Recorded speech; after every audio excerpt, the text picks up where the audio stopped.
सभी बच्चों का टीके पार्क कोचिंग में हार्दिक स्वागत है। स्वागत की इस कड़ी में आज आप देखेंगे बायोलॉजी का बहुत ही सुंदर टॉपिक, वो क्या है? विटामिन। तो आइए देखते हैं। बहुत ही अच्छा टॉपिक है सभी प्रतियोगी परीक्षाओं के लिए। यह टॉपिक विटामिन बहुत ही इंपॉर्टेंट टॉपिक है। विटामिन सबसे पहले हम देखते हैं आखिर विटामिन है क्या। तो देखते हैं, विटामिन जटिल कार्बनिक यौगिक है। विटामिन क्या है? यह जटिल कार्बनिक यौगिक है।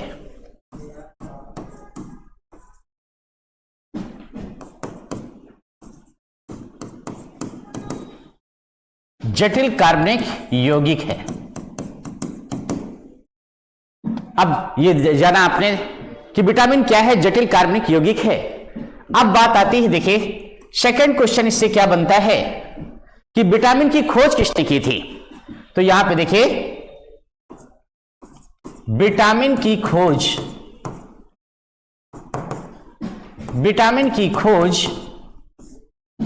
लूनिन ने की थी। लूनिन ने की थी। किसने किया था? लूनिन ने किया था विटामिन की खोज। अब देखिए नेक्स्ट क्वेश्चन आपका यहां से बनता है कि विटामिन नाम किसने दिया था। तो चलिए, विटामिन नाम दिया था, विटामिन नाम फुंक ने दिया था। किसने दिया था? फुंक ने दिया था। चाहे फुंक कहिए या फंक कहिए, एक ही चीज है। फुंक ने दिया आपका दिया था क्या? विटामिन नाम। देखा आपने, सबसे पहले यदि हम विटामिन की बात करते हैं तो विटामिन ये क्या है? जटिल कार्बनिक यौगिक है। विटामिन की खोज किसने किया था? लूनिन ने किया था। विटामिन नाम किसने दिया? फुंक ने। एक क्वेश्चन इसमें और बनता है, विटामिन सिद्धांत। देखिए जब हम बात करते हैं तो विटामिन सिद्धांत किसने दिया था? विटामिन सिद्धांत, विटामिन सिद्धांत दिया था हॉपकिन ने। किसने दिया था? यहां पे देखेंगे हॉपकिन ने विटामिन सिद्धांत दिया था। हॉपकिन ने विटामिन सिद्धांत दिया था। हॉपकिन।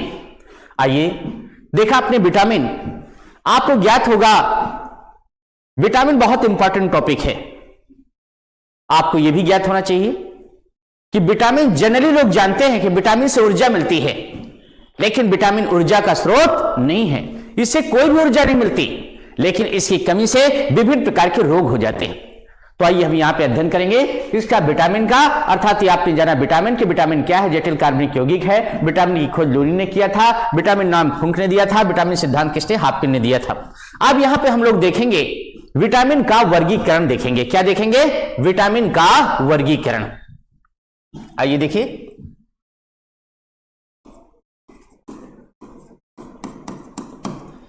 विटामिन का वर्गीकरण।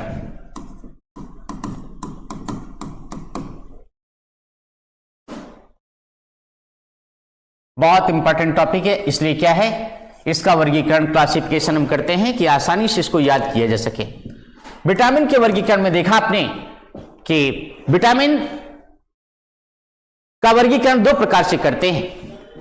एक जल में घुलनशील विटामिन, एक वसा में घुलनशील विटामिन। तो आइए यहां पे देखते हैं, चाहे जिसको पहले कर ले, वसा में घुलनशील विटामिन, जल में घुलनशील विटामिन। तो आइए देखते हैं, हम सबसे पहले देखेंगे यहां पे वसा में घुलनशील विटामिन। वसा में घुलनशील विटामिन।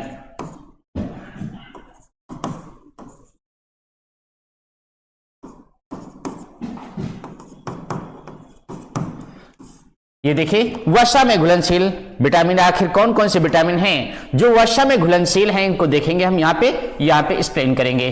फिर इसके बाद हम एक्सप्लेन करेंगे क्या कौन कौन से विटामिन हैं जो जल में घुलनशील हैं। तो आइए देखिए, पहले हम किसको देखेंगे? वसा में घुलनशील विटामिन देखेंगे। ये कौन कौन से विटामिन हैं जो वसा में घुलनशील हैं। आइए देखिए, सबसे पहले देखेंगे फर्स्ट नंबर पे तो आपका विटामिन ए है। फिर आपका सेकंड नंबर पे डी है। फिर यहां पे आपका ई है। फिर यहां पे देखेंगे के है। ये देखिए ए, डी, ई, के ये ऐसी विटामिन हैं जो वसा में घुलनशील हैं। आइए जानते हैं, सबसे पहले विटामिन ए के बारे में जानते हैं। ये देखिए विटामिन ए, यदि हम विटामिन ए की बात करते हैं तो इसका रासायनिक नाम क्या है? रेटिनॉल है। इसका रासायनिक नाम क्या है? रेटिनॉल है इसका रासायनिक नाम। आप लोग ध्यान दें, एग्जाम में पूछा जाता है विटामिन ए का रासायनिक नाम क्या है, तो क्या है आपका? रेटिनॉल है। विटामिन देखिए ये रेटिनॉल है, इसी कमी से कौन सा रोग होता है? ध्यान दो, आपको मालूम है नाइट ब्लाइंडनेस, जिसे रतौंधी रोग कहते हैं। इस विटामिन की बॉडी में कमी है तो कौन सा रोग हो जाता है? रतौंधी रोग हो जाता है। तो चलिए यहां पे देखिए कमी का प्रभाव क्या है? रतौंधी रोग। यहां पे देखिए इसी कमी से रतौंधी रोग हो जाता है। इसके अलावा भी आपका विटामिन ए की कमी से आपके अन्य रोग भी हो जाते हैं, जैसे आपका जीरोप्थेल्मिया रोग है। यहां पे आपका आ जाए जीरोप्थेल्मिया। जीरोप्थेल्मिया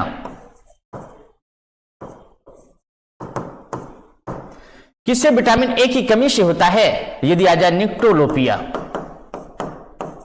निक्टोलोपिया तो यह भी विटामिन की कमी से, चाहे रतौंधी रोग हो या आपका जीरोप्थेल्मिया या आपका निक्टोलोपिया, ये किस विटामिन की कमी से होता है? विटामिन ए की कमी से होता है। क्लियर? तो चलिए विटामिन ए का रासायनिक नाम आपने जाना कि विटामिन ए का रासायनिक नाम क्या है? आपका रेटिनॉल। फिर आपने देखा कमी का प्रभाव क्या होता है? रतौंधी रोग होता है, जीरोप्थेल्मिया रोग होता है, निक्टोलोपिया होता है। आप पेपर में यह भी आ जाए कि जीरोप्थेल्मिया रोग किस अंग को प्रभावित करता है? तो भी आपका क्या है? आंखों को प्रभावित करता है। निक्टोलोपिया किस अंग को प्रभावित करता है? आंखों को प्रभावित करता है। रतौंधी किस अंग को प्रभावित करती है? तो आंखों को प्रभावित करती है। हमने बात किया, हमने यहां पर चर्चा किया विटामिन ए के बारे में। अब देखिए यहां पे हम चर्चा करेंगे किसके? यहां पे हम चर्चा करेंगे विटामिन डी के बारे में। देखें यहां, देखिए विटामिन डी,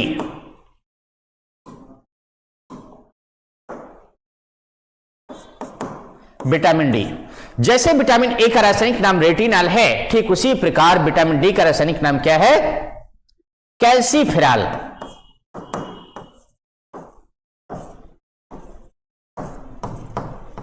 कैल्सीफेरॉल है, इसका रासायनिक नाम क्या है? कैल्सीफेरॉल है। अब देखिए यहां पे चलिए आप जान गए कि इसका रासायनिक नाम क्या है? कैल्सीफेरॉल है। जिस प्रकार आपने जाना कि आपका विटामिन ए की कमी से कौन सा रोग हो जाता है? रतौंधी रोग हो जाता है। ठीक उसी प्रकार आप जानिए कि विटामिन डी की कमी से कौन सा रोग हो जाता है? तो रोग का नाम क्या है? देखिए बेरी बेरी रोग हो जाता है। कौन सा? यहां पे देखिए क्या है आपका? सॉरी यहां पे देखिए, यहां पे बेरी बेरी रोग नहीं बल्कि क्या है? रिकेट्स रोग हो जाता है। कौन सा? रिकेट्स रोग हो जाता है। आइए देखते हैं रिकेट्स। ये रिकेट्स रोग हो जाता है। ये रिकेट्स क्या है? रिकेट्स में हाथ पैर की जो हड्डियां होती है वो कमजोर हो जाती है। ये आपकी हड्डियां क्या होती है? कमजोर हो जाती हैं, या फिर टेढ़ी मेढ़ी भी हो सकती है। ये रिकेट्स रोग होता है। हड्डियां का कमजोर होना रिकेट्स रोग है। अर्थात क्या है? इसीलिए यही कारण है कि हड्डियों को मजबूत करने के लिए कैल्शियम दिया जाता है। क्या दिया जाता है? कैल्शियम। वे भोज्य पदार्थ जिसमें कैल्शियम की मात्रा ज्यादा होती है, वे भोज्य पदार्थ जिसमें कैल्शियम की मात्रा ज्यादा होती है, जैसे आपको मालूम है सेब में भी कैल्शियम पाया जाता है, और बहुत सी चीजें ऐसी हैं जिसमें कैल्शियम पाया जाता है। कैल्शियम की टेबलेट भी आती हैं। आपने देखा होगा जितने आपके डॉक्टर होते हैं, हड्डी वाले डॉक्टर जो भी होते हैं, वो क्या करते हैं? कैल्शियम की टेबलेट जरूर लगा देते हैं। तो चलिए देखते हैं यहां पे डी का रासायनिक नाम क्या है? कैल्सीफेरॉल।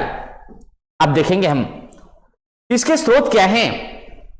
इसके स्रोत आप जानते हो, दूध, घी, अंडा, मांस, मछली, ये इसके स्रोत है। आपको मालूम है इस विटामिन को, जानते हो विटामिन डी को सनशाइन विटामिन के नाम से भी जाना जाता है।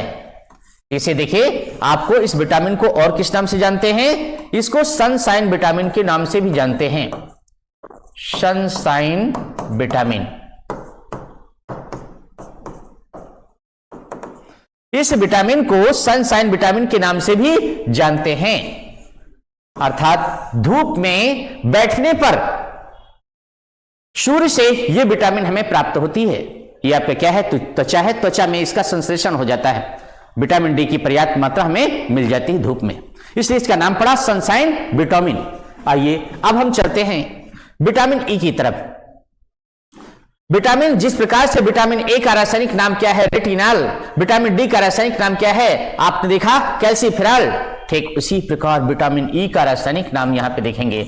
विटामिन ई का रासायनिक नाम क्या है? टोकोफेरॉल। क्या है? टोकोफेरॉल।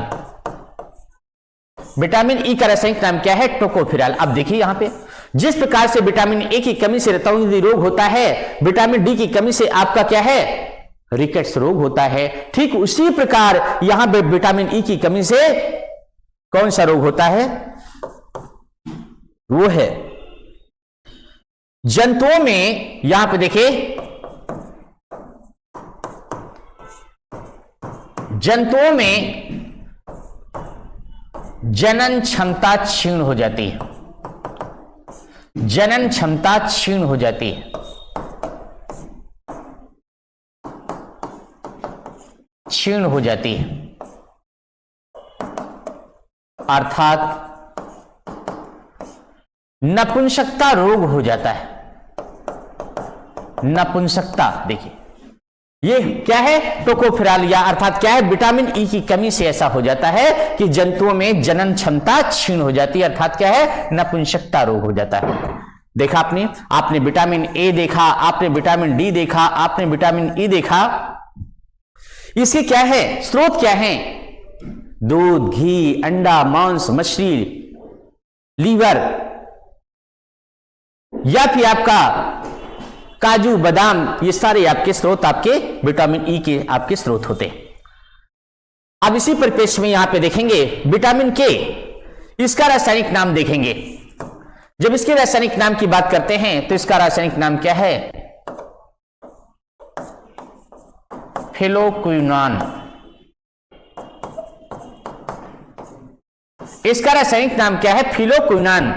और इसी का नाम है नेप्थोक्विनोन भी कहते हैं। क्या?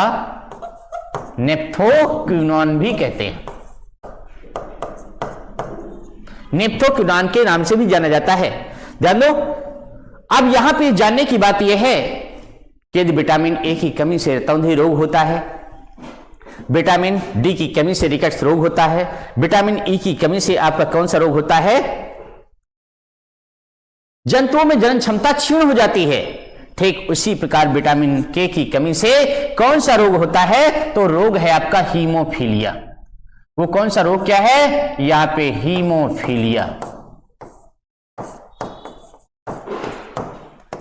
ये हीमोफीलिया रोग क्या है? देखिए, आइए जानते हैं इसको। हीमोफीलिया रोग, ये आपका हीमोफीलिया जो रोग होता है, ये जेनेटिक डिसऑर्डर भी होता है, आनुवंशिक बीमारी है। आनुवंशिक बीमारी है। और होता क्या है? इसमें खून का थक्का नहीं जमता, ब्लड का जो थक्का, क्लॉटिंग, आपका ब्लड क्लॉटिंग नहीं होती। अर्थात ऐसे पेशेंट का यदि ऑपरेशन कर दिया जाए, ब्लड क्लॉटिंग ना हो, तो आप जानते हो उसकी तो मृत्यु हो जाएगी। इसलिए क्या है, डॉक्टर क्या क्या इसकी जांच करवाते हैं। अर्थात देखा आपने क्या है? आपने देखा कि विटामिन के की कमी से कौन सा रोग हो जाता है? हीमोफीलिया। आइए, इसके स्रोत क्या है? उत्कृष्ट स्रोत हैं सभी पत्तेदार हरी सब्जियां। सभी पत्तेदार हरी सब्जियां, काजू, बादाम, दूध, घी, अंडा, मांस, मछली, ये सारे स्रोत हैं आपके क्या है? विटामिन के स्रोत हैं। यहां पे देखिए, तो चलिए आपने यहां पे इस अंक में देखा कि वसा में घुलनशील विटामिन कौन कौन से हैं? आपके ए हैं, यहां पे डी हैं, ये ई हैं, ये के हैं। अब हम आपसे अपेक्षा रखते हैं कि इस टॉपिक को आप लोग बहुत सुंदर से तैयार करें। हम सेकेंड वीडियो में अपलोड करेंगे। क्या? यहां पे देखा आपने वसा में घुलनशील विटामिन। अगली वीडियो में आप लोग देखेंगे जल में घुलनशील विटामिन। इस वीडियो को आप लोग अवश्य देखें, सभी प्रतियोगी परीक्षाओं के लिए बहुत इंपॉर्टेंट है। और ये वीडियो देखने के बाद आप अगली वीडियो आप देखेंगे, उसमें किसका उल्लेख होगा? जल में घुलनशील विटामिन। तो मिलते हैं नेक्स्ट वीडियो में। सभी बच्चों को बहुत बहुत धन्यवाद।